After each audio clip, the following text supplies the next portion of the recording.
नमस्कार। आज का वीडियो सीटेट के उन अभ्यर्थियों के लिए महत्वपूर्ण है जो सीटेट का सेकंड पेपर सामाजिक विज्ञान से दे रहे हैं।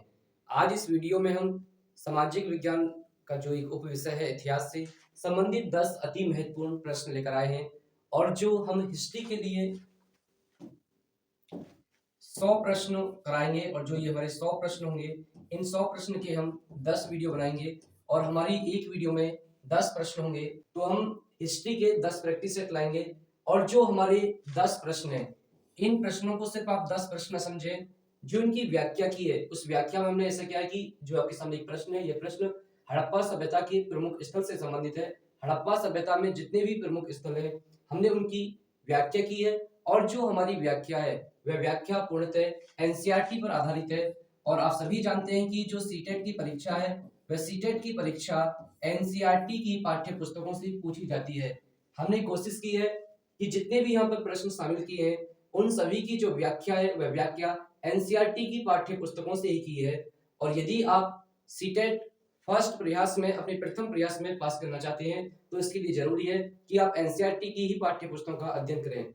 जो अभ्यर्थी चैनल पर पहली बार आए, वे अभ्यर्थी चैनल को सब्सक्राइब कर लें। शुरू करते हैं आज का वीडियो। देखिए, सबसे पहला प्रश्न है, निम्न शुरुआती नगरों में से किस स्थान से कपड़े के टुकड़ों के अवशेष चांदी के एक फूलदान के ढक्कन से चिपके हुए मिले हैं? प्रश्न में पूछा गया है, हड़प्पा सभ्यता का वह कौन सा स्थल है जहां से कपड़े के साक्ष्य प्राप्त हुए हैं? आपके सामने ऑप्शन है मोहनजोदड़ो, हड़प्पा, लोथल, कालीबंगा। तो इस प्रश्न का जो सही आंसर है, इस प्रश्न का सही आंसर है मोहनजोदड़ो। आपको ध्यान रखना है कि जो मोहनजोदड़ो है, ये मोहनजोदड़ो पाकिस्तान में स्थित है और जो यहाँ से अन्य अवशेष प्राप्त हुए हैं, अन्य वस्तु प्राप्त हुई है, आपके सामने एक ये मूर्ति दिखाई गई है। ये मूर्ति भी कहाँ से प्राप्त हुई है? यह मूर्ति भी आपकी मोहनजोदड़ो से प्राप्त हुई है। और जो विशाल स्नानागार है, विशाल स्नानागार भी कहाँ से प्राप्त हुआ है? यह भी आपका मोहनजोदड़ो से प्राप्त हुआ है। और देखिए, जो 3 अन्य ऑप्शन है आपके, हड़प्पा, लोथल, कालीबंगा, ये भी काफी महत्वपूर्ण है। आप सभी को क्या करना है, एनसीईआरटी में जितने भी मानचित्र दिए हुए हैं, उन मानचित्रों का बहुत बारीकी से अध्ययन करना है। जैसे कि यहाँ पर आरंभिक नगर पेज नंबर 23 पर जो कक्षा 6 की एनसीईआरटी की इतिहास की पाठ्य पुस्तक है, उसका एक मानचित्र है।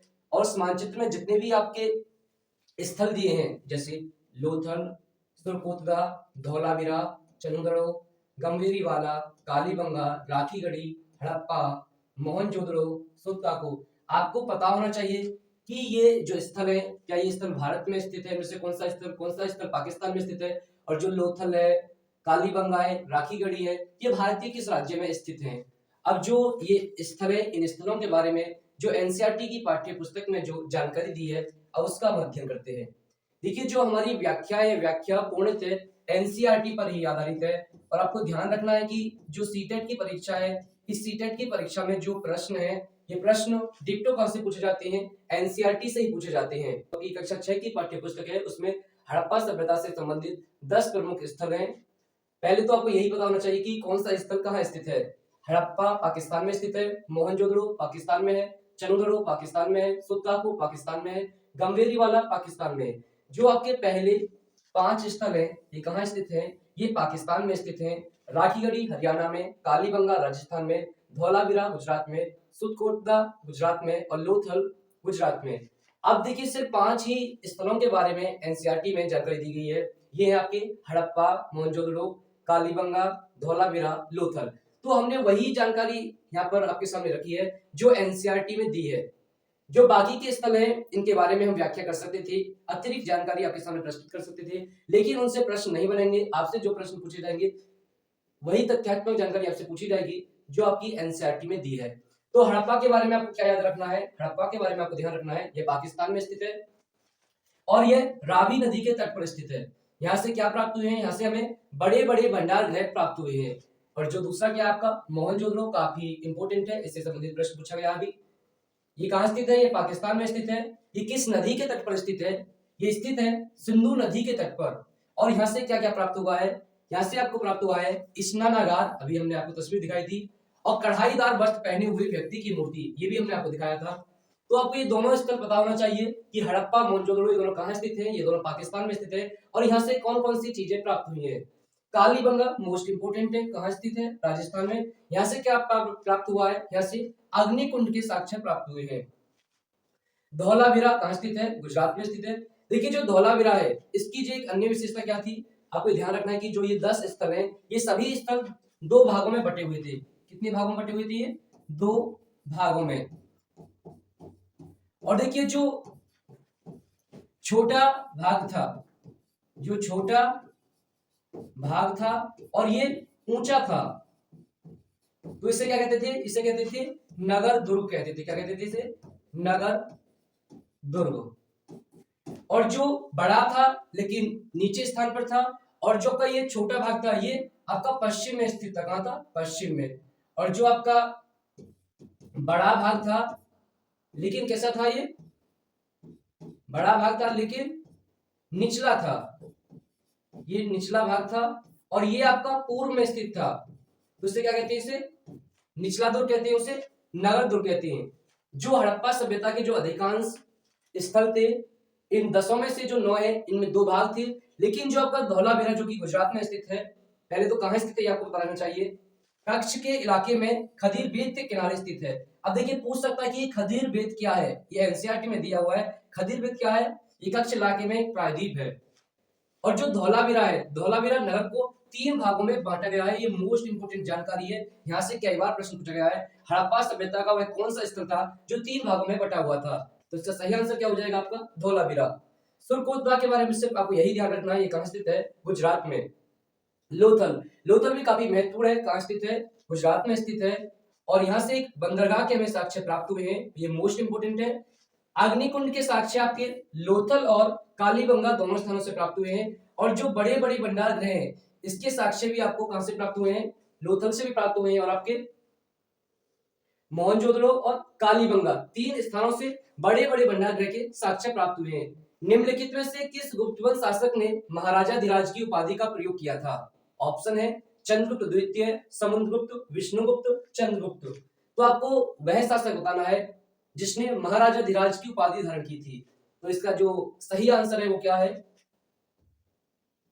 देखिए जो समुद्रगुप्त था और जो चंद्रगुप्त था, इन दोनों शासकों ने क्या किया था? महाराजा धीराज की उपाधि धारण की थी। तो आपको ध्यान रखना है कि इसका सही आंसर क्या हो जाएगा आपका? डी, बी और डी इसका सही आंसर है। अब देखिए जितनी भी जानकारी एनसीईआरटी में दी है उस सभी को हमने आपके सामने भी प्रस्तुत करेंगे। जो हमने व्याख्या है, जैसे कि समुद्रगुप्त है, समुद्रगुप्त को भारत का नेपोलियन कहा जाता है। अब ये जानकारी आपकी एनसीईआरटी में नहीं दी है तो ये आपको याद रखने की आवश्यकता नहीं है। आपको वही जानकारी याद रखने की आवश्यकता है जो एनसीईआरटी में दी है। जितने भी एनसीईआरटी में चित्र दिए हैं, जितने भी फिगर दिए हैं, उनको आपको बहुत अच्छे से तैयार करना है। जैसे कि यहाँ पर कहा गया है वीणा बजाने वाला राजा। समुद्रगुप्त के कुछ अन्य गुणों को सिक्कों पर दिखाया गया है, जैसे इस सिक्के में उन्हें वीणा बजाते हुए दिखाया गया है। यहाँ से सीटेट में प्रश्न पूछा गया है। अब आप जब एनसीईआरटी पढ़ेंगे हो सकता है कि आप इस जानकारी को क्या कर दें? स्किप कर दें। लेकिन ऐसी जानकारी जो किसी चित्र के विवरण में दी गई है वो आपको स्किप नहीं करनी है। वहां से सीटेट में प्रश्न पूछे जाते हैं। यहाँ से प्रश्न पूछा गया था गुप्त वंश का वह शासक कौन था जिसे सिक्कों पर वीणा बजाते हुए दर्शाया गया है? तो इसका सही आंसर क्या हो जाएगा? समुद्रगुप्त। अब इस प्रश्न की व्याख्या देखते हैं। अब देखिए जो हमने एनसीईआरटी से जो व्याख्या की है वही व्याख्या ही आपकी एनसीईआरटी की पाठ्यपुस्तक के ही पेज है, हमने कोई अलग से व्याख्या नहीं की है। अब आपको यह ध्यान रखना है कि आपको एनसीईआरटी कैसे पढ़नी है। एनसीईआरटी की किसी लाइन से भी सीटेट में प्रश्न पूछा जा सकता है। क्या बताती हैं प्रशस्तियां? ये देखिए प्रशस्तियां क्या होती हैं? प्रशस्तियां अभिलेख होते हैं। जो अभिलेख शासकों की प्रशंसा में लिखे जाते हैं उन्हें क्या कहते हैं? प्रशस्तियां कहते हैं। प्रशस्ति जो शब्द है वो संस्कृत भाषा का शब्द है जिसका अर्थ क्या होता है? प्रशंसा। समुद्रगुप्त के बारे में हमें इलाहाबाद में अशोक स्तंभ पर खुदे एक लंबे अभिलेख से पता चलता है। अभी जो हमने हाईलाइट किया है, जो अंडरलाइन किया है, यहाँ से प्रश्न पूछा गया है। समुद्रगुप्त के बारे में हमें जानकारी कहां से मिलती है? अशोक स्तंभ पर खुदे एक लंबे अभिलेख से पता चलता है। किसके बारे में? समुद्रगुप्त के बारे में। और जो ये अभिलेख है, यह अभिलेख किसने लिखा है? इसकी रचना समुद्रगुप्त के दरबार में कवि व मंत्री रहे हरिशेठ द्वारा एक काव्य के रूप में की गई है। जो अशोक का इलाहाबाद का स्तंभ है उस पर एक अभिलेख लिखा है जिससे हमें समुद्रगुप्त के बारे में जानकारी मिलती है। और ये जो अभिलेख है, ये अभिलेख किसने लिखा है? जो समुद्रगुप्त के दरबार में कवि और वो मंत्री रहा, कौन? हरिसेन। और ये प्रश्न भी पूछा गया है कि यह जो अभिलेख है किस शैली में लिखा गया, किस रूप में लिखा गया, तो आपको ध्यान रखना है काव्य में। ये मोस्ट इंपोर्टेंट है। जो अभ्यर्थी सीटेट की परीक्षा पहली बार दे रहे हैं उनको जो एनसीईआरटी है, एनसीईआरटी को बार बार पढ़ना है। और जो अभी हम अपने सामने जिस पीडीएफ से पढ़ा रहे हैं, इस पीडीएफ की लिंक हम अपने टेलीग्राम चैनल पर शेयर कर देंगे। आप इस पीडीएफ को वहां से डाउनलोड करना, और जितने भी इसमें एनसीईआरटी के पेजेस हैं इन्हें आपको बार बार पढ़ना है, ताकि किसी भी टॉपिक से प्रश्न पूछा जाए, जहां से प्रश्न पहले पूछा गया है वो आपकी गलत नहीं होनी चाहिए। अब देखिए वंशावलियां, अधिकांश प्रशस्तियां शासकों के पूर्वजों के बारे में भी बताती हैं। यह प्रशस्ति भी समुद्रगुप्त के पिता में यानी कि परदादा, दादा, पिता और माता के बारे में बताती है। तो आपको ध्यान रखना है कि जो इलाहाबाद स्तंभ अभिलेख है जिसके लेखक कौन है, हरिसेन, उससे हमें जो समुद्रगुप्त है, समुद्रगुप्त के परिवार के बारे में जानकारी मिलती है। उनकी मां कुमार देवी, आपको ध्यान रखना है कि जो समुद्रगुप्त की माता थी उनका नाम क्या था, कुमार देवी, लिच्छवी गण की थी। उसका किस गण से संबंध था, लिच्छवी गण से उनका संबंध था। और पिता चंद्रगुप्त गुप्त वंश के पहले शासक थे जिन्होंने महाराजा धीराज जैसी बड़ी उपाधि धारण की। इसी लाइन से आपका प्रश्न पूछा गया था कि वह शासक कौन थे गुप्त वंश के जिन्होंने महाराजा धीराज की उपाधि धारण की थी। तो पहला गुप्त शासक कौन था जिसने महाराजा धीराज की उपाधि धारण की थी, तो कौन थे, चंद्रगुप्त। और ये चंद्रगुप्त कौन थे, ये चंद्रगुप्त थे सम्राट समुद्रगुप्त के पिता। समुद्रगुप्त ने भी यह उपाधि धारण की। अब देखिए इन दोनों लाइन से क्या गया था, पूछा गया था, प्रश्न पूछा गया था। उनके दादा और परदादा का महाराजा के रूप में ही उल्लेख है। अब ये प्रश्न पूछा जा सकता है कि प्रश्न इस प्रकार से पूछा जा सकता है कि जो समुद्रगुप्त के दादा और परदादा थे, क्या उन्होंने महाराजा धीराज की उपाधि धारण की थी, तो ये हो जाएगा गलत। इससे यह आभास मिलता है कि धीरे धीरे इस वंश का महत्व बढ़ता गया। अब देखिए जो विक्रम संवत है इसका संबंध किस वंश से है, तो इसका संबंध किससे है, गुप्त वंश से। ये एक बॉक्स है, इस बॉक्स को हमने यहाँ पर लगाया है। जितने भी एनसीईआरटी में बॉक्स दिए हैं उन बॉक्सों को भी आपको बहुत अच्छे से ध्यान करना है, उनको याद करना है। 58 ईसा पूर्व में प्रारंभ होने वाले विक्रम संवत को परंपरागत रूप से गुप्त राजा चंद्रगुप्त द्वितीय के नाम से जोड़ा जाता है। अब आपको ध्यान रखना है कि जो विक्रम संवत है जो कि 58 ईसा पूर्व में शुरू हुआ था, इसका संबंध किससे है, इसका संबंध है गुप्त राजा चंद्रगुप्त द्वितीय से। ऐसा कहा जाता है कि उन्होंने शकों पर विजय के प्रतीक के रूप में इस संवत की स्थापना की तथा विक्रमादित्य की उपाधि धारण की। अब इस छोटे से बॉक्स से कई बार प्रश्न पूछा गया है और संभावना है कि इस बार भी प्रश्न पूछा जाए। तो आपको ध्यान रखना है कि जो विक्रम संवत है इसकी शुरुआत कब हुई, 58 ईसा पूर्व में। इसकी शुरुआत किसने की, चंद्रगुप्त द्वितीय ने। इसकी शुरुआत क्यों की, क्योंकि उन्होंने शकों पर क्या प्राप्त की थी, विजय प्राप्त की थी। और इस विजय के बाद उन्होंने कौन सी उपाधि धारण की थी, विक्रमादित्य की उपाधि धारण की थी। जितने भी शब्द हमने अंडरलाइन किए हैं यहाँ से प्रश्न पूछे गए हैं और संभावना है कि आने वाली जो परीक्षा है उसमें भी यहाँ से प्रश्न पूछा जाए। देखिए ये जानकारी भी किससे संबंधित है, ये जानकारी भी आपकी जो गुप्त वंश है, गुप्त वंश के जो समुद्रगुप्त जो उसका सबसे प्रसिद्ध शासक था उसके बारे में जानकारी है। यह मानचित्र इस प्रशस्ति में प्राप्त जानकारियों के आधार पर बनाया गया है। हरिशेर 4 विभिन्न प्रकार के राजाओं और उनके प्रति समुद्रगुप्त की नीतियों का वर्णन करते हैं। देखिए जो हरिसेन था, हरिसेन कौन था, हरिसेन समुद्रगुप्त का क्या था, एक दरबारी था, एक मंत्री था। तो उसने जो उसके संबंध अन्य राजाओं थे उनके बारे में जो वर्णन किया है उसके आधार पर इस मानचित्र को बनाया गया है।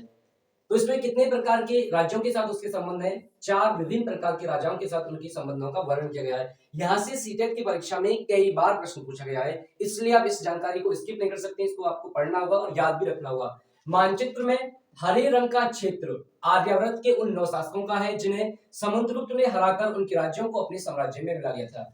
आप यहाँ पर देख सकते हैं कि जो ये क्षेत्र है यहाँ के 9 शासकों को किसने हराया था, समुद्रगुप्त ने। और इस क्षेत्र को क्या कहते थे, आर्यावर्त, और उनके क्षेत्रों को अपने साम्राज्य में मिला लिया। इसके बाद दक्षिणापथ के 12 शासक आते हैं। इनमें से कुछ की राजधानियों को दिखाने के लिए मानचित्र पर लाल बिंदु दिए गए हैं। इन सब ने हार जाने पर समुद्रगुप्त के सामने समर्पण किया था। समुद्रगुप्त ने उन्हें फिर से शासन करने की अनुमति दे दी। देखिए जो ये क्षेत्र आपका ये क्या था, ये दक्षिणापथ था। और जो दक्षिणापथ के जो 12 शासक थे जिन्हें समुद्रगुप्त ने हराया था उनमें से जो महत्वपूर्ण शासक थे जो यहाँ पर रेड डॉट्स के द्वारा दिखाई गई है, ये क्या थी, उनकी राजधानियां थी। उनको समुद्रगुप्त ने पराजित किया और उन्होंने समर्पण किया और बाद में समुद्रगुप्त ने उन्हें अपने क्षेत्रों पर शासन करने का अधिकार दे दिया। पड़ोसी देशों का आंतरिक घेरा बैंगनी रंग से रंगा गया है। अब देखिए जो पड़ोसी राज्य थे, जो पड़ोसी राज्य हैं, ये पड़ोसी राज्य थे किसके, समुद्रगुप्त के। अब इसमें कौन कौन से क्षेत्र शामिल थे, इससे प्रश्न पूछा गया है। पड़ोसी देशों का आंतरिक घेरा बैंगनी रंग से रंगा गया है। इसमें असम, तटीय बंगाल, नेपाल, उत्तर पश्चिम के कई गण या संघ आते थे। ये समुद्रगुप्त के लिए उपहार लाते थे। अब यहां से भी प्रश्न पूछा गया है कि समुद्रगुप्त के लिए उपहार कौन लाते थे, तो समुद्रगुप्त के लिए उपहार कौन लाते थे, जो उसके पड़ोसी राज्य थे।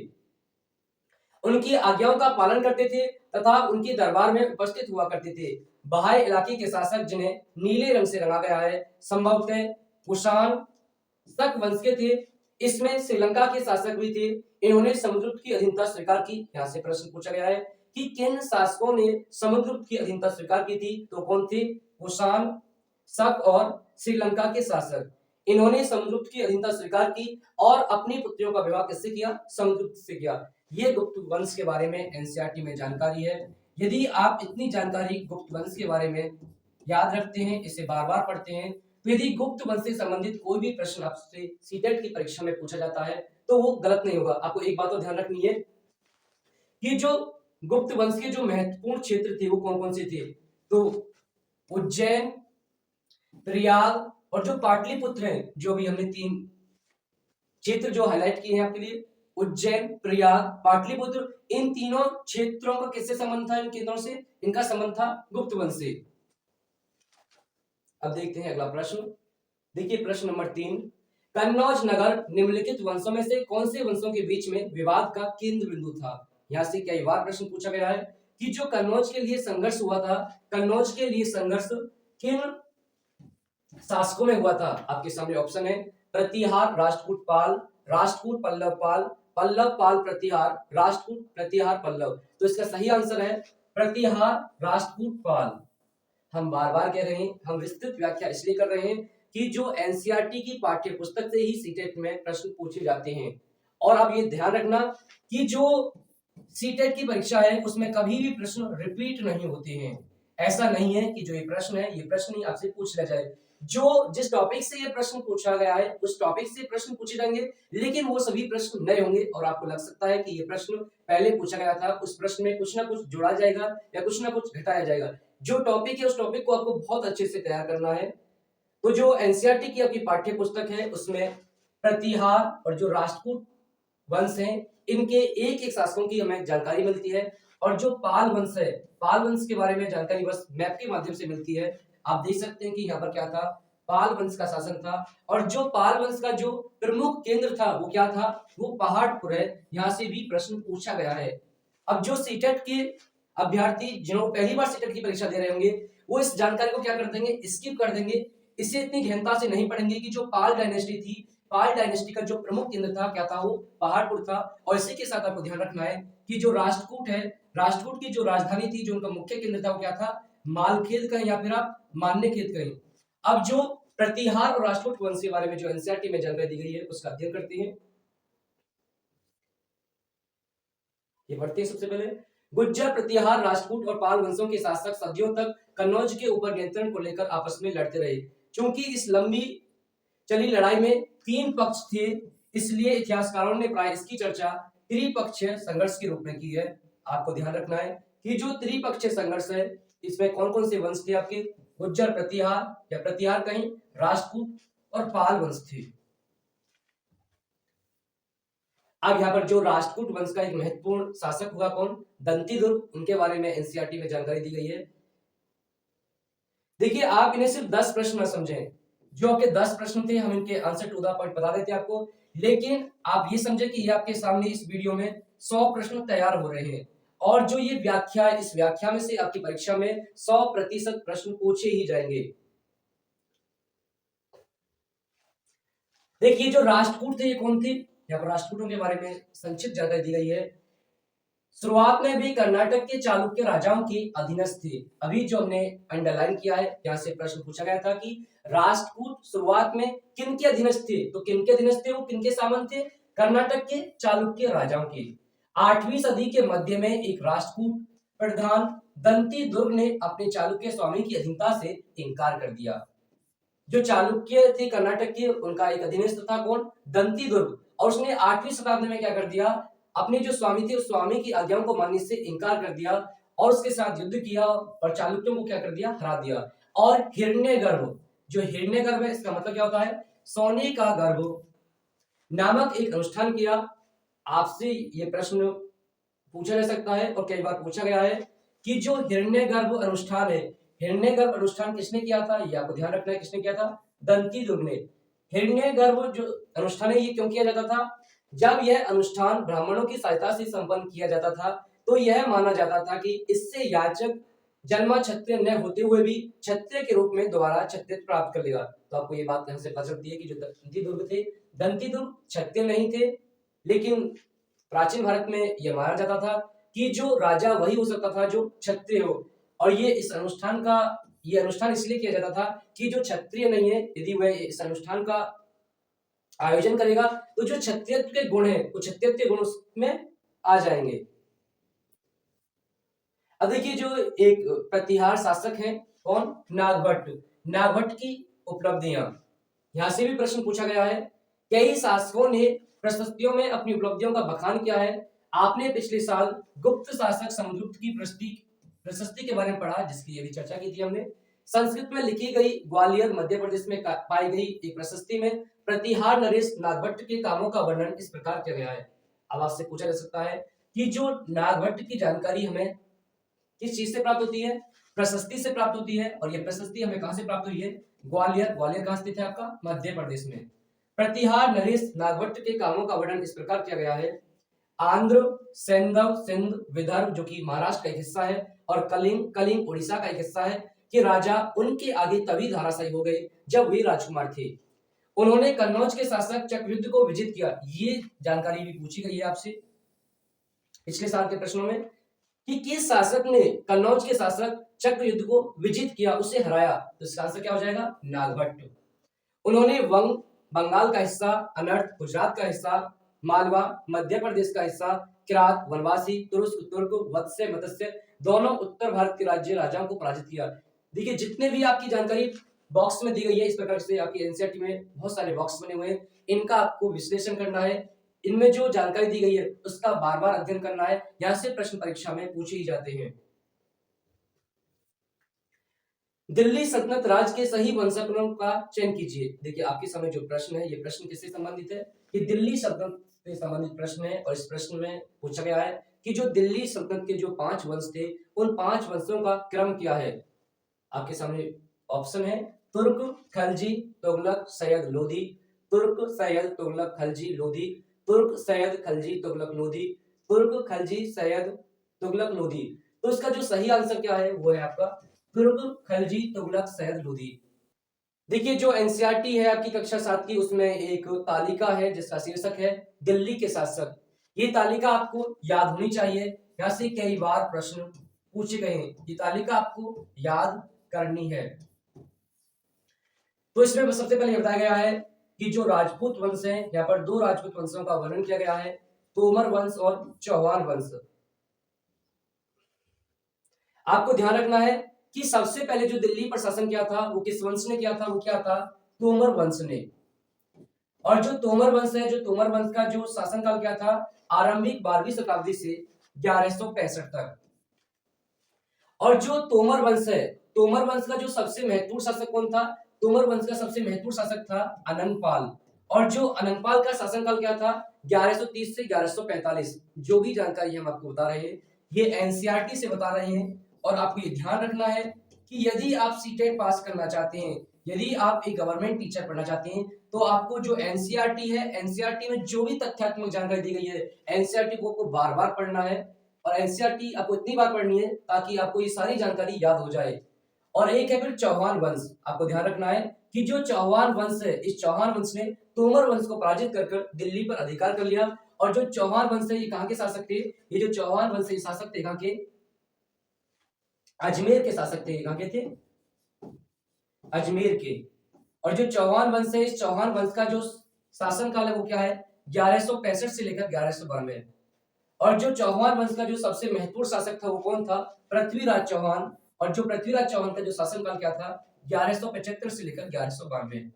और देखिए ये है आपके प्रारंभिक तुर्क शासक। जो प्रारंभिक तुर्क शासक हैं इनको गुलाम शासक भी कहा जाता है। इनका जो शासनकाल था 1206 से लेकर 1290। इसके चार महत्वपूर्ण शासक हुए कुतुबुद्दीन ऐबक, शमसुद्दीन इल्तुतमिश, रजिया, गयासुद्दीन बलबन। इन सभी से प्रश्न पूछे गए हैं। इनका शासनकाल आपको ध्यान रखना है। जो कुतुबुद्दीन ऐबक है इनका जो शासनकाल है वो है आपका 1206 से लेकर 1210 तक। और जो शमसुद्दीन इल्तुतमिश है इनका शासनकाल है 1210 से लेकर 1236 तक। और जो रजिया है, रजिया का जो शासनकाल है वो है 1236 से लेकर 1240 तक। रजिया कौन थी? रजिया शमसुद्दीन इल्तुतमिश की पुत्री थी। ये मोस्ट इंपोर्टेंट है, ये आपके लिए इंपोर्टेंट है। इससे संबंधित एक बॉक्स दिया हुआ है एनसीईआरटी में, वो आपको पढ़ना है, वहां से हर बार प्रश्न पूछे जाते हैं। गयासुद्दीन बलबन, जो गयासुद्दीन बलबन है इनका जो शासनकाल है वो क्या था? 1266 से लेकर 1287। अभी ये तालिका पूर्ण नहीं हुई है, अभी इसके में और जानकारी दी गई है। देखिए खलजी वंश, खिलजी वंश कहें या खलजी वंश कहें बात एक ही है आपका। इसका जो शासनकाल था वो क्या था? 1290 से लेकर 1320। इसके दो महत्वपूर्ण शासक हुए जलालुद्दीन खलजी और अलाउद्दीन खलजी। इनके शासनकाल आपको याद रखनी। जो जलालुद्दीन खलजी था इसका शासनकाल था 1290 से लेकर 1296 तक। जो अलाउद्दीन खलजी है इनका शासनकाल क्या था? 1296 से लेकर 1316 तक। तुगलक वंश, और जो तुगलक वंश है इसका शासनकाल क्या था? 1320 से लेकर 1414। इसके तीन महत्वपूर्ण शासक हुए गयासुद्दीन तुगलक, मोहम्मद तुगलक, फुरसा तुगलक। और जो गयासुद्दीन तुगलक है इनका जो शासनकाल है वो क्या है? 1320 से लेकर 1324 तक। और जो मोहम्मद तुगलक है इनका शासनकाल क्या है? 1324 से लेकर 1351 तक। जो फुरसा तुगलक है इनका शासनकाल है 1351 से लेकर 1388। जो सैयद वंश है, सैयद वंश का शासन क्या है? 1414 से लेकर 1451 तक। और जो सैयद वंश का जो सबसे महत्वपूर्ण शासक हुआ कौन था? खिज्र खान। और जो खिज्र खान का शासनकाल क्या था? 1414 से लेकर 1421। लोधी वंश, आपको ध्यान रखना है कि जो लोधी वंश था ये दिल्ली सल्तनत का अंतिम वंश था। और इसका जो शासनकाल था वो था 1451 से लेकर 1526। और जो बहलोल लोधी है, बहलोल लोधी लोधी वंश का एक महत्वपूर्ण शासक था। इसका जो शासनकाल था 1451 से लेकर 1489। और साथ ही साथ आपको एक बात अतिरिक्त जानकारी रखनी है जो इस टेबल में दी है। जो लोधी वंश का अंतिम शासक कौन था? आपको ध्यान रखना है कि जो लोधी वंश है, लोधी वंश का अंतिम शासक कौन था? इसका जो अंतिम शासक था, अंतिम शासक कौन था? इब्राहिम लोधी। कौन था? इब्राहिम लोधी। इब्राहिम लोधी को 1526 में बाबर ने पराजित किया और भारत में एक नए वंश की स्थापना की जिसका नाम है मुगल वंश। तो जो इब्राहिम लोधी था, इब्राहिम लोधी को 1526 में किसने पराजित किया था? बाबर ने। अभी आगे पढ़ेंगे। देखिए प्रश्न नंबर 5, निम्नलिखित में से कौन सा कथन नैनारों और अलवारों के विषय में सही नहीं है? ये नैनार कौन थे? नैनार भगवान शिव के भक्त थे। और जो अलवार कौन थे? भगवान विष्णु के भक्त थे। और देखिए जितने भी चित्र दिए हैं यहाँ पर हमने एक चित्र दिया है मानिकपुर सागर की एक कांस्य प्रतिमा। अब यहाँ से प्रश्न पूछा जा सकता है जो मानिकपुर सागर था उसका संबंध नैनारों से था या अलवारों से था? तो जो मानिकपुर सागर थे इनका संबंध किससे था? नैनारों से था। जितने भी एनसीईआरटी में चित्र दिए हैं, मानचित्र दिए हैं, उनको आपको बहुत ध्यान से पढ़ना है। प्रश्न पढ़ते हैं क्या है इसके ऑप्शन देखिए आप। ये संत सभी जातियों के जिनमें अस्पृश्य समझी जाने वाली जातियों के लोग भी शामिल थे। ये बात बिल्कुल सही है। वे बौद्धों और जैनों के कटु आलोचक थे। ये बात भी बिल्कुल सही है। वे शिव या विष्णु के प्रति सच्चे प्रेम को मुक्ति का मार्ग बताते थे। ये बात भी सही है। वे संगीत का विरोध करते थे। ये बात क्या है? गलत है। और यही इसका क्या है? आंसर है। अब इस प्रश्न की जो व्याख्या है नैनारों और अलवारों के बारे में जो एनसीईआरटी की पाठ्यपुस्तक में जो जानकारी दी गई है अब उसका अध्ययन करते हैं। ये एक हेडिंग है दक्षिण भारत में भक्ति का एक नया प्रकार। और इसकी जो सब हेडिंग क्या है? नैनार और अलवार। 7वीं से 9वीं शताब्दियों के बीच कुछ नए धार्मिक आंदोलनों का प्रादुर्भाव हुआ। इन आंदोलनों का नेतृत्व नैनारों, नैनार कौन थे? आपको ध्यान रखना है। नैनार शैव संत और अलवारों, अलवार कौन थे? ये वैष्णव संत थे ने किया। ये संत सभी जातियों के थे। इसी लाइन से प्रश्न पूछा गया था। ये संत सभी जातियों के थे, जिनमें कोलैया और पनार जैसी अस्पृश्य समझे जाने वाली जातियों के लोग भी शामिल थे। वे बौद्धों और जैनों के कटु आलोचक थे, ये लाइन में पूछी गई थी। और शिव तथा विष्णु के प्रति सच्चे प्रेम को मुक्ति का मार्ग बताते थे। अब देखिए, यदि आप एनसीईआरटी नहीं पढ़ेंगे तो ऐसे प्रश्नों के जवाब आप नहीं दे पाएंगे। ये जो प्रश्न है, ये व्याख्या हमने आपके सामने इसलिए रखी है ताकि आपको ये पता चल सके कि आपको एनसीईआरटी कैसे पढ़नी है, और एनसीईआरटी आपको पढ़नी ही है। उन्होंने संगम साहित्य में समाहित प्यार और शूरवीरता के आदर्शों को अपनाकर भक्ति के मूल्यों में उनका समावेश किया था। ये भी आपको ध्यान रखना है कि जो नैनार और अलवार थे, उस संगम साहित्य से क्या थे, प्रभावित थे। नैनार और अलवार घुमक्कड़ साधु संत थे। ये प्रश्न भी परीक्षा में पूछा गया था कि जो नैनार और अलवार थे वो कैसे साधु संत थे। वो घुमक्कड़ साधु संत थे। वे जिस किसी स्थान या गांव में जाते थे, वहां के स्थानीय देवी देवताओं की प्रशंसा में सुंदर कविताएं रचकर उन्हें संगीतबद्ध कर दिया करते थे। अभी जो प्रश्न था उसमें पूछा गया था, आप देख सकते हैं यहाँ पर। वे संगीत का विरोध करते थे। वे संगीत का विरोध नहीं करते थे, यहाँ पर लिखा है वे जिस किसी स्थान या गांव में जाते थे, वहां के स्थानीय देवी देवताओं की प्रशंसा में सुंदर कविताएं रचकर उन्हें संगीतबद्ध कर दिया करते थे। और एक और बॉक्स दिया गया है जिसका शीर्षक है नैनार और अलवार। ये भी आपको याद रखना है। कुल मिलाकर 63 नैनार ऐसे थे जो कुम्हार, अस्पृश्य, कामगार, किसान, शिकारी, सैनिक, ब्राह्मण और मुखिया जैसी अनेक जातियों में पैदा हुए थे। जो नैनार थे, इनकी संख्या कितनी थी, 63 थी। और उनमें जो सर्वाधिक प्रसिद्ध थे उनके नाम आपको ध्यान रखने हैं। अप्पार, संबंदर, सुंदरार और मानिकू सागर। मानिकू सागर की अभी आपने तस्वीर देखी थी। उनके गीतों के 2 संकलन है। अब आपसे पूछ सकता है कि जो नैनार है, नैनार के जो गीतों के संकलन कितने हैं, तो उनके जो गीतों के संकलन कितने हैं, 2 हैं। उनके नाम भी आपको याद रखने हैं, तेवरम और त्रुवाचकम। अब आपको ध्यान रखना है कि जो तेवरम और जो त्रुवाचकम है, इनका संबंध किससे है, नैनारों से है। और जो अलवार थे, अलवार कितने थे, अलवार 12 थे। वे भी भिन्न भिन्न प्रकार की पृष्ठभूमि से आए थे। उनमें से सर्वाधिक प्रसिद्ध थे, देखिए जो अलवार संत थे उनकी संख्या 12 थी। उनमें जो सर्वाधिक प्रसिद्ध थे उनके नाम आपको याद रखने हैं। पेरिय अलवार, उनकी पुत्री अंडाल। अब ये प्रश्न पूछा जा सकता है कि जो अंडाल थी, अंडाल किसकी पुत्री थी, पेरिय अलवार की। तोंडर डिप्पोडी अलवार और नम्मालवार, ये सभी क्या है, ये सभी प्रमुख अलवार संत थे। और जो अलवार संत थे उनके गीत का संकलन जो किसमें किया गया है, दिव्य प्रबंधम। आपको ध्यान रखना है कि जो दिव्य प्रबंधम है, इसका संबंध किससे है, इसका संबंध अलवार से है, अलवार संतों से है। और जो त्रुवाचकम और जो तेवरम है, इनका संबंध किससे है, इनका संबंध आपका नैनारों से है। यदि आप नैनार और अलवारों के बारे में इतनी जानकारी याद रखते हैं, इसका अध्ययन बार बार करते हैं, तो जो नैनार और अलवार से संबंधित आपसे प्रश्न पूछे जाएंगे उनके जवाब आपकी गलत नहीं होंगे। देखिए प्रश्न संख्या 6, मुगल साम्राज्य के पतन के संदर्भ में निम्नलिखित का मिलान कीजिए।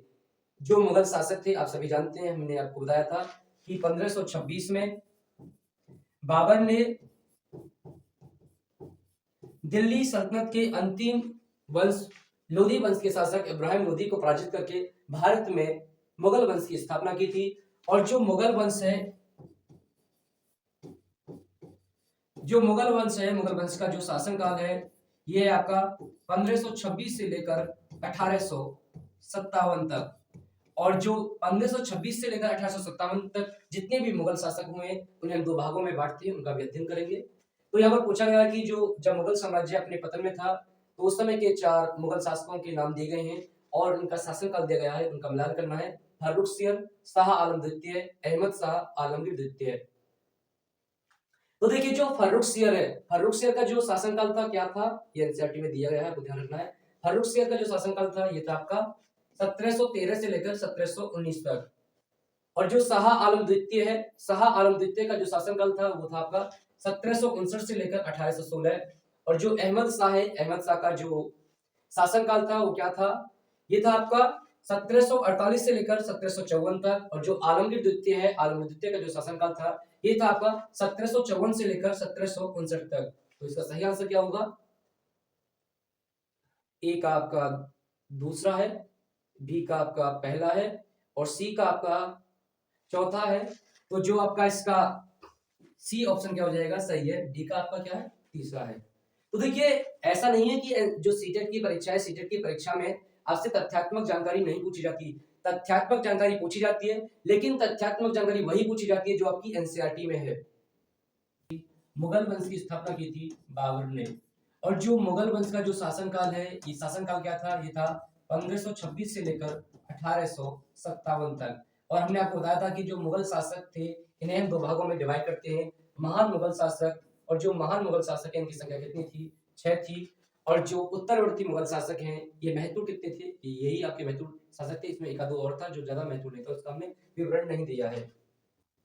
और इन सभी का आपको क्या याद रखना है, इन सभी का जो शासन काल है आपको याद रखना है, बाबर, हुमायूं, अकबर, जहांगीर, शाहजहां, औरंगजेब, बहादुर शाह, जहांदार शाह, फर्रुख शेर, मोहम्मद शाह, अहमद शाह, आलमगीर द्वितीय, शाह आलम द्वितीय, अकबर द्वितीय, बहादुर शाह जफर द्वितीय। इसका आप स्क्रीनशॉट खींच सकते हैं और आपको ये याद रखने हैं।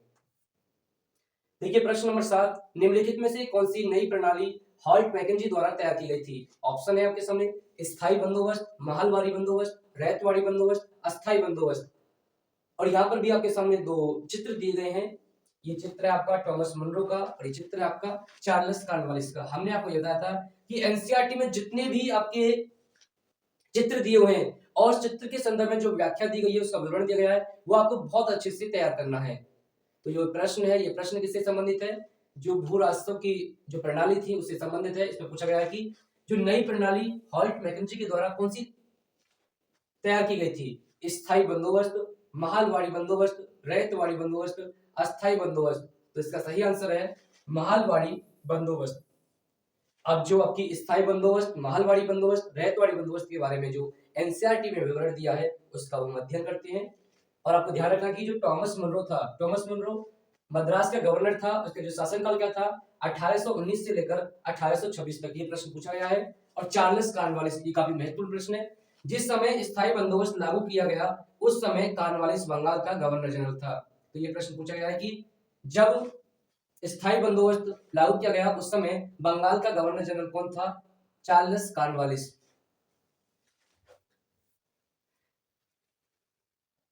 देखिए सबसे पहले हम स्थायी बंदोबस्त के बारे में पढ़ते हैं। ये एनसीईआरटी का ही एक फोटो है। आखिरकार कंपनी ने 1793 में स्थायी बंदोबस्त लागू किया। यहां से प्रश्न पूछा गया है कि जो स्थायी बंदोबस्त है, स्थायी बंदोबस्त को कब शुरू किया गया, 1793 में। इस बंदोबस्त की शर्तों के हिसाब से राजाओं और तालुकदारों को जमींदारों के रूप में मान्यता दी गई। ये लाइन भी पूछी गई है कि जो स्थायी बंदोबस्त था, स्थायी बंदोबस्त की शर्तों के हिसाब से जो राजा थे और जो तालुकदार थे, उन्हें जमींदारों के रूप में मान्यता दे दी गई। उन्हें किसानों से लगान वसूलने और कंपनी को राजस्व चुकाने का जिम्मा सौंपा गया। अब आपको ध्यान रखना है कि जो स्थायी बंदोबस्त थी, स्थायी बंदोबस्त में किसानों से लगान कौन वसूलते थे, जमींदार। और जो कंपनी थी, कंपनी को जो लगान कौन चुकाते थे, जमींदार। उनकी ओर से चुकाई जाने वाली राशि स्थायी रूप से तय कर दी गई थी। अब देखिए, जो स्थायी बंदोबस्त का मतलब ये है कि जो जमींदार जो किसानों से टैक्स कलेक्ट करते थे, उसकी जो दर थी वो पहले से सुनिश्चित कर दी गई। इसका मतलब यह था कि भविष्य में कभी भी उसमें इजाफा नहीं किया जाना था। अंग्रेजों को लगता था कि इससे उन्हें नियमित रूप से राजस्व मिलता रहेगा और जमींदारों को जमीन में सुधार के लिए खर्च करने का प्रोत्साहन मिलेगा। उन्हें लगता था कि क्योंकि राज्य की ओर से राज्य की मांग बढ़ने वाली नहीं थी, इसलिए जमींदार बढ़ते उत्पादन से फायदे में रहेंगे। अब हम महलवाड़ी व्यवस्था के बारे में पढ़ते हैं। बंगाल प्रेसिडेंसी के उत्तर पश्चिमी प्रांतों, इस इलाके का ज्यादातर हिस्सा अब उत्तर प्रदेश में है, के लिए हॉल्ट मैकेंजी नामक अंग्रेज ने एक नई व्यवस्था तैयार की, जिसे 1822 में लागू किया। आपको ध्यान रखना है कि जो हॉल्ट मैकेंजी ने जो महलवाड़ी व्यवस्था शुरू की थी, उसे कब लागू किया गया था, 1822 में। मैकेंजी को विश्वास था कि उत्तर भारतीय समाज में गांव एक महत्वपूर्ण सामाजिक संस्था है और उसको बचाए रखना चाहिए। ये जो लाइन है, ये पूछी गई है कि किसका विश्वास था कि उत्तर भारतीय समाज में गांव एक महत्वपूर्ण सामाजिक संस्था है और उसको बचाया जाना चाहिए। ये जो भी हमने अंडरलाइन किया है, यहाँ से प्रश्न पूछा गया है, ये महत्वपूर्ण है, आपको ध्यान रखना है।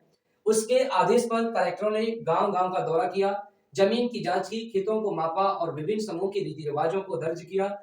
गांव के एक-एक खेत के अनुमानित राजस्व को जोड़कर हर गांव या ग्राम समूह महल से वसूल होने वाले राजस्व का हिसाब लगाया जाता था। इस राजस्व को स्थायी रूप से तय नहीं किया गया था, बल्कि उसमें समय समय पर संशोधनों की गुंजाइश रखी गई। राजस्व इकट्ठा करने और उसे कंपनी को अदा करने का जिम्मा जमींदार की बजाय गांव के मुखिया को सौंप दिया गया। आपको ये भी ध्यान रखना है कि जो महलवाड़ी व्यवस्था थी, उस महलवाड़ी व्यवस्था में जो राजस्व था, राजस्व इकट्ठा करने और उसे कंपनी को अदा करने का जो जिम्मा था वो किसको सौंप दिया गया था? वो गांव के मुखिया को सौंप दिया गया था, जमींदार को नहीं दिया गया। इस व्यवस्था को महलवारी बंदोबस्त का नाम दिया गया। तो जो भी ये विवरण दिया गया है, ये सारा विवरण किसके बारे में दिया गया है? महलवारी बंदोबस्त के बारे में। अभी देखिए एक व्यवस्था थी जिसे क्या किया गया? रैयतवाड़ी व्यवस्था। तो इसका नाम था मुनरो व्यवस्था। मुनरो व्यवस्था कहें या फिर रैयतवाड़ी व्यवस्था की बात एक ही है। ब्रिटिश नियंत्रण वाले दक्षिण भारतीय इलाकों में भी स्थायी बंदोबस्त की जगह नई व्यवस्था अपनाने का प्रयास किया जाने लगा। वहां जो नई व्यवस्था विकसित हुई उसे रैयतवार या रैयतवारी का नाम दिया गया। कैप्टन अलेक्जेंडर रीड ने टीपू सुल्तान के साथ चले युद्धों के बाद कंपनियों द्वारा कब्जे में लिए गए कुछ इलाकों में इस व्यवस्था को आजमा कर देख लिया था। थॉमस मुनरो ने इस व्यवस्था को विकसित किया और धीरे धीरे पूरे दक्षिणी भारत पर यही व्यवस्था लागू कर दी गई।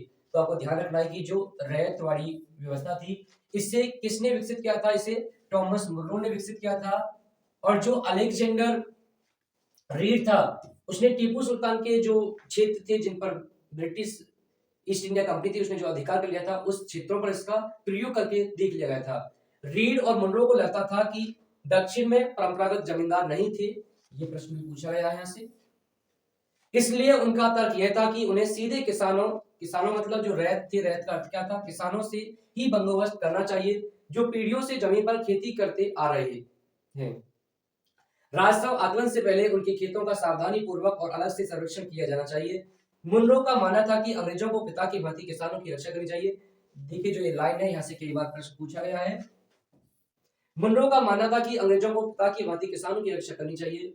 देखिए यदि इस प्रकार से आपको ये नहीं पता होगा कि ये कथन किसका है और ये जानकारी कहाँ दी गई है, ये एनसीईआरटी में जानकारी दी गई है। इसलिए यदि आपको सीटेट में बहुत अच्छे अंक प्राप्त करने हैं और यदि आप एक गवर्नमेंट टीचर बनना चाहते हैं, तो जो एनसीईआरटी है, एनसीईआरटी आपको पढ़नी होगी और लाइन वाइज लाइन पढ़नी होगी और उसे बार बार पढ़ना होगा।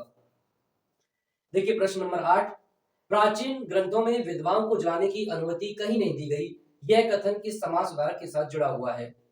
हम आपसे बार बार कह रहे हैं कि जब भी आप एनसीईआरटी का अध्ययन करें, उसमें जितने भी चित्र दिए गए हैं, यहाँ पर आप देख सकते हैं कि चित्र किससे संबंधित है।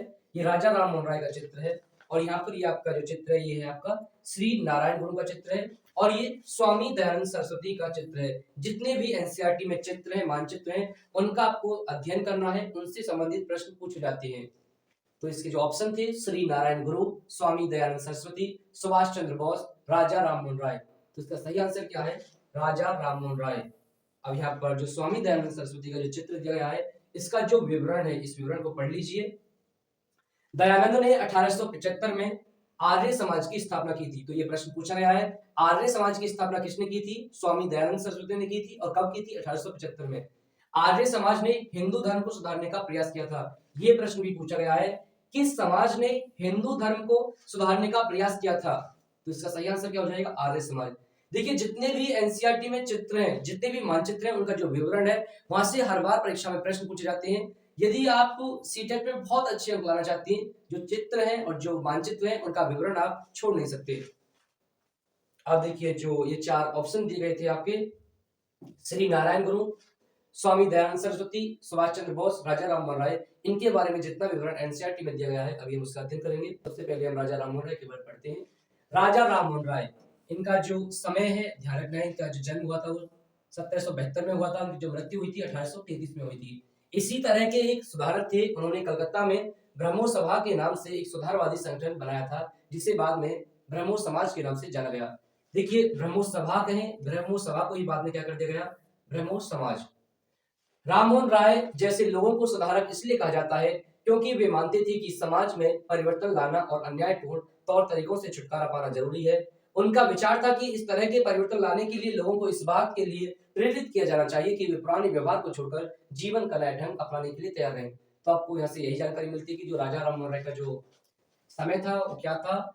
1772 से लेकर 1833 तक, और उन्होंने ब्रह्मो समाज या ब्रह्मो सभा की स्थापना की थी, इनके बारे में भी विस्तृत विवरण दिया गया है। देखिए यहाँ से कई बार प्रश्न पूछा गया जो ये विवरण है। राममोहन राय देश में पश्चिमी शिक्षा का प्रसार करने और महिलाओं के लिए ज्यादा स्वतंत्रता व समानता के पक्षधर थे। ये प्रश्न पूछा गया कि भारत में पश्चिमी शिक्षा के पक्षधर कौन थे, तो इसका आंसर हो जाएगा आपका राजा राममोहन राय। और महिलाओं के लिए ज्यादा स्वतंत्रता व समानता के प्रश्न थे। यहाँ से कई बार जो सीटेट की परीक्षा प्रश्न पूछा गया है, उन्होंने इस बारे में लिखा है कि किस तरह महिलाओं को जबरन घरेलू कामों से बांधकर रखा जाता था, उनकी दुनिया घर और रसोई तक ही सीमित कर दी जाती थी और उन्हें बाहर जाकर पढ़ने लिखने की इजाजत नहीं दी जाती थी। आपको जो एनसीईआरटी है, एनसीईआरटी का जो विवरण है वो आपको बार-बार पढ़ना है, क्योंकि जो सीटेट की परीक्षा है, सीटेट की परीक्षा में एनसीईआरटी से ही प्रश्न पूछे जाते हैं। ये उनके बारे में विस्तृत विवरण दिया गया है, इसको भी पढ़ लेते हैं। राममोहन राय संस्कृत, फारसी तथा अन्य कई भारतीय एवं यूरोपीय भाषाओं के अच्छे ज्ञाता थे। उन्होंने अपने लेखन के जरिए यह सिद्ध करने का प्रयास किया कि प्राचीन ग्रंथों में विधवाओं को जलाने की अनुमति कहीं नहीं दी गई है। देखिए इसी लाइन से जो यहाँ पर आपके सामने लिखी गई है, उन्होंने अपने लेखन के जरिए यह सिद्ध करने का प्रयास किया कि प्राचीन ग्रंथों में विधवाओं को जलाने की अनुमति कहीं नहीं दी गई है। देखिए बीच जो एनसीईआरटी का विवरण है, एनसीईआरटी के विवरण से ही प्रश्न पूछा गया था। यदि इस प्रकार के प्रश्नों को आपको सही करना है, तो ये जो आप सोच रहे होंगे कि हम नोट्स से तैयारी कर लेंगे, तो नोट्स काम नहीं आएंगे। आपको क्या करना होगा, आपको एनसीईआरटी ही पढ़नी होगी। जैसा कि आपने अध्याय 6 में पढ़ा है, 19वीं सदी के प्रारंभ तक बहुत सारे अंग्रेज अफसर भी भारतीय परंपराओं और रीति रिवाजों की आलोचना करने लगे थे। वे राममोहन राय के विचारों को सही मानते थे, क्योंकि उनकी एक विद्वान व्यक्ति के रूप में प्रतिष्ठा थी। फलस्वरूप 1829 में सती प्रथा पर पाबंदी लगा दी गई। ये मोस्ट इंपोर्टेंट है, आपको ध्यान रखना है कि भारत में जो सती प्रथा थी उस पर पाबंदी कब लगाई गई थी, 1829। देखिए जितने भी यहाँ पर हमने आपको जो स्रोत है, जितने भी स्रोत हैं आपकी एनसीईआरटी की पाठ्य पुस्तक में, स्रोत हैं, चित्र हैं, मानचित्र हैं, इनके बारे में जितना भी विवरण दिया गया है वो आपको बहुत अच्छी तरह से पढ़ना है। उनसे हर बार परीक्षा में प्रश्न पूछे जाते हैं। ये श्री नारायण गुरु हैं, इनके संदर्भ में जो एनसीईआरटी में विवरण दिया गया है वो पढ़ लेते हैं। जिसे आज केरल कहा जाता है, वहां एजावा जाति के श्री नारायण गुरु ने अपने लोगों के बीच एकता का आदर्श रखा। उन्होंने जातिगत भिन्नता के आधार पर लोगों के बीच भेदभाव करने का विरोध किया। उनके अनुसार सारी मानवता की एक ही जाति है। यह प्रश्न पूछा गया है कि किसने कहा सारी मानवता की एक ही जाति है। उनका एक महत्वपूर्ण कथन था, यह महत्वपूर्ण कथन भी पूछा गया है। ओरो जाति ओरो मतम ओरो देवम मनुष्यानु, जिसका अर्थ होता है मानवता की एक जाति, एक धर्म, एक ईश्वर। ये एनसीईआरटी में श्री नारायण गुरु के बारे में दिया गया है और ये आपको पूरा पढ़ना है। देखिए जितनी भी हमने एनसीईआरटी की स्लाइड यहाँ पर ली है, आपके सामने प्रस्तुत की है, इन्हें अपनी एनसीईआरटी में आपको हाईलाइट करना है, उनका बार बार अध्ययन करना है। सुभाष चंद्र बोस, हमने कोशिश की है जितने भी आपके ऑप्शन है उस ऑप्शन से संबंधित जितनी जानकारी एनसीईआरटी में दी है उसे आपके सामने हम प्रस्तुत करें। तो सुभाष चंद्र बोस के बारे में भी एनसीईआरटी में विवरण दिया गया है, संक्षिप्त विवरण है और एक चित्र दिया गया है सुभाष चंद्र बोस के नाम से ही, इनके बारे में ये विवरण है, ये विवरण पढ़ लेते हैं। समाजवादी विचार रखने वाले आमूल परिवर्तनवादी राष्ट्रवादी सुभाष चंद्र बोस अहिंसा के गांधीवादी आदर्शों में विश्वास नहीं रखते थे। ये आपको ध्यान रखना है कि जो सुभाष चंद्र बोस थे वो महात्मा गांधी के अहिंसावादी आदर्शों में विश्वास नहीं रखते थे। हालांकि राष्ट्रपिता के रूप में गांधी जी का सम्मान करते थे। जनवरी 1941 में उन्होंने बिना किसी को बताए कलकत्ता छोड़ दिया। ये प्रश्न पूछा गया है कि जो सुभाष चंद्र बोस थे, सुभाष चंद्र बोस ने कलकत्ता कब छोड़ा था, 1941 में, और जर्मनी के रास्ते होते हुए सिंगापुर पहुंच गए। भारत को अंग्रेजों के नियंत्रण से मुक्त कराने के लिए उन्होंने वहां आजाद हिंद फौज इंडियन नेशनल आर्मी आईएनए का गठन किया। ये प्रश्न कई बार पूछा गया है कि जो आजाद हिंद फौज है, जिसे इंग्लिश में इंडियन नेशनल आर्मी आईएनए कहते हैं, का गठन किसने किया था? इसका गठन किया था सुभाष चंद्र बोस ने। 1944 में आजाद हिंद फौज ने इम्फाल और कोहिमा की ओर से भारत में प्रवेश करने का प्रयास किया, परंतु यह अभियान सफल नहीं हो पाया। आईएनए के सदस्यों को कैद कर लिया गया और उन पर मुकदमे चलाए गए। देश भर में तमाम तरह के लोगों ने आजाद हिंद फौज के सिपाहियों पर चलाए गए मुकदमों के खिलाफ चले संघर्षों में हिस्सा लिया। तो हम आपसे बार बार कह रहे हैं कि एनसीईआरटी के जितने भी चित्र हैं, मानचित्र हैं और जितने भी बॉक्सों में जानकारी दी गई है उसका आपको बार बार अध्ययन करना है। देखिए प्रश्न संख्या 9, टीपू सुल्तान द्वारा अंग्रेजों के विरोध के संदर्भ में कथन ए एवं कथन बी को पढ़ें तथा सही उत्तर चुनें। अपनी मृत्यु तक टीपू सुल्तान अंग्रेजों के विरुद्ध लड़ते रहे। उसने अंग्रेजों की सांस्कृतिक परंपराओं का विरोध किया। तो यहाँ पर ऑप्शन दिए गए हैं ए बी सी डी। ए सही है किंतु बी गलत है, ए गलत है किंतु बी सही है, दोनों ए एवं बी सही है, दोनों ए एवं बी गलत है। तो इसका सही आंसर है दोनों ए एवं बी सही है। इनका यहाँ पर चित्र दिया गया है टीपू सुल्तान। देखिए जितने भी चित्र दिए गए हैं उनसे संबंधित प्रश्न पूछा जाता है। आपको विश्वास नहीं हो रहा था हमारी बातों पर, यहाँ पर टीपू सुल्तान का चित्र दिया गया है और जो टीपू सुल्तान से संबंधित प्रश्न आपके सामने है। तो एनसीईआरटी में जितने भी चित्र हैं, मानचित्र हैं, जो बॉक्सों में जानकारी दी गई है, वहां से हर बार परीक्षा में प्रश्न पूछे जाते हैं। टीपू सुल्तान शेर ए मैसूर, आपको यहाँ से पढ़ना है। हैदर अली, जो हैदर अली कौन था? हैदर अली टीपू सुल्तान के पिता थे। इनका जो शासनकाल क्या था? 1761 से 1782। और उनके विख्यात पुत्र टीपू सुल्तान, जिनका शासनकाल था 1782 से लेकर 1799। जैसे शक्तिशाली शासकों के नेतृत्व में मैसूर काफी ताकतवर हो चुका था।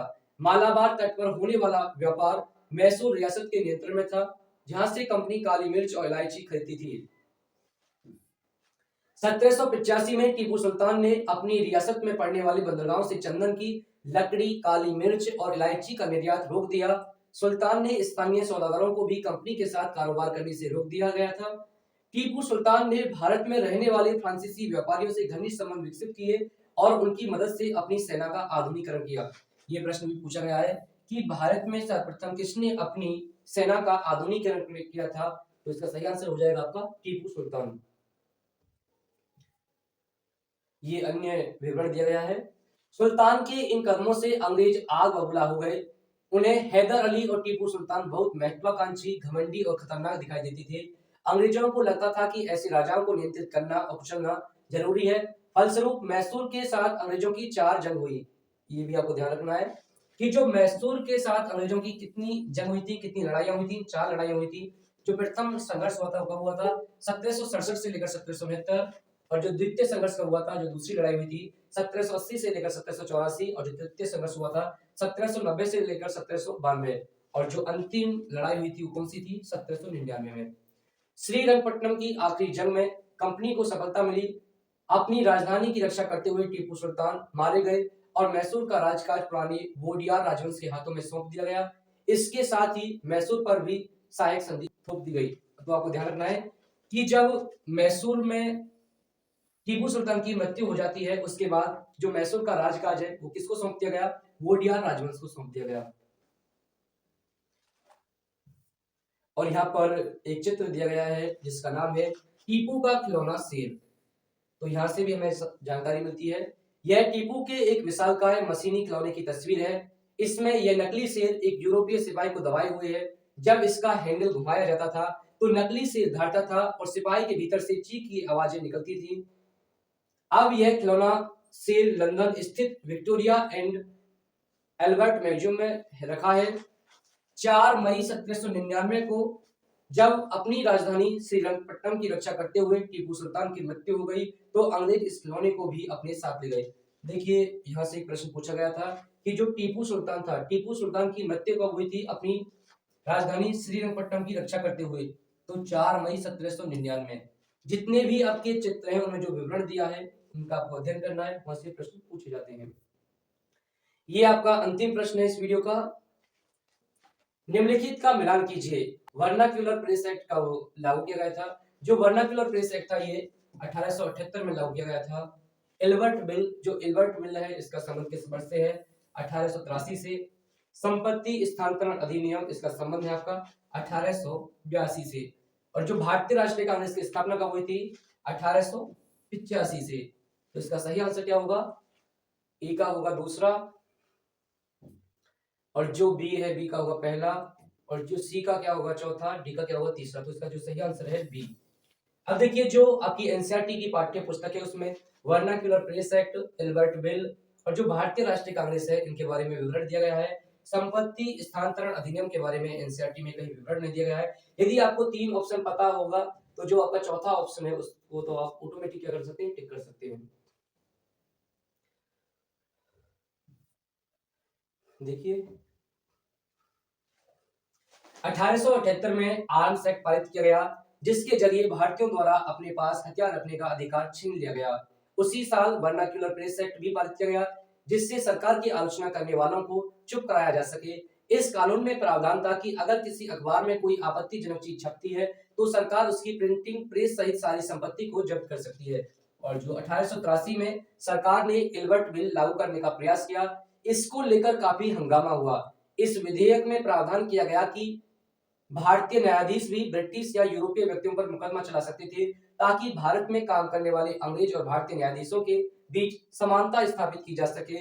जब अंग्रेजों के विरोध की वजह से ये सरकार ने यह विधेयक वापस ले लिया तो भारतीयों ने इस बात का काफी विरोध किया। इस घटना से भारत में अंग्रेजों के असली रवैये का पता चलता था। देखिए जो ये पैराग्राफ है, इस पैराग्राफ से कई बार प्रश्न पूछा गया है और जितने भी हमने आपको एनसीईआरटी के जो पेज आपके सामने प्रस्तुत किए हैं, इनका आपको बहुत ही गहनता के साथ अध्ययन करना है। यहाँ से हर बार परीक्षा में प्रश्न पूछे जाते हैं। ये आपका शायद अंतिम स्लाइड है। पढ़े लिखे भारतीयों के एक अखिल भारतीय संगठन की जरूरत 1880 से ही महसूस की जा रही थी, परंतु इल्बर्ट विधेयक ने इस चाह को और गहरा कर दिया था। 1885 में देश भर के 72 प्रतिनिधियों ने बंबई में सभा करके भारतीय राष्ट्रीय कांग्रेस की स्थापना का फैसला लिया। संगठन के प्रारंभिक नेता कौन थे, यहाँ से प्रश्न पूछा गया है। दादा भाई नौरोजी, फूलशाह मेहता, बदरुद्दीन तैयब जी, डब्ल्यू.सी. बनर्जी, सुरेंद्रनाथ बनर्जी, रोमेश चंद्र दत्त, एस सुब्रमण्यम अय्यर एवं अन्य प्राय बंबई और कलकत्ता के ही थे। नौरोजी व्यवसायी और प्रचारक थे। वे लंदन में रहते थे और कुछ समय के लिए ब्रिटिश संसद के सदस्य भी रहे। उन्होंने युवा राष्ट्रवादियों का मार्गदर्शन किया। सेवानिवृत्त ब्रिटिश अफसर A.O. ह्यूम ने भी विभिन्न क्षेत्रों के भारतीयों को निकट लाने में अहम भूमिका अदा की। आप सभी को यह वीडियो कैसा लगा? जो हम अगला वीडियो अपलोड करें, क्या उसमें जो एनसीईआरटी की जो विस्तृत व्याख्या है उसको शामिल किया जाए या नहीं किया जाए, आप हमें कमेंट करके बताएं। वीडियो देखने के लिए धन्यवाद। मिलते हैं एक नई वीडियो के साथ।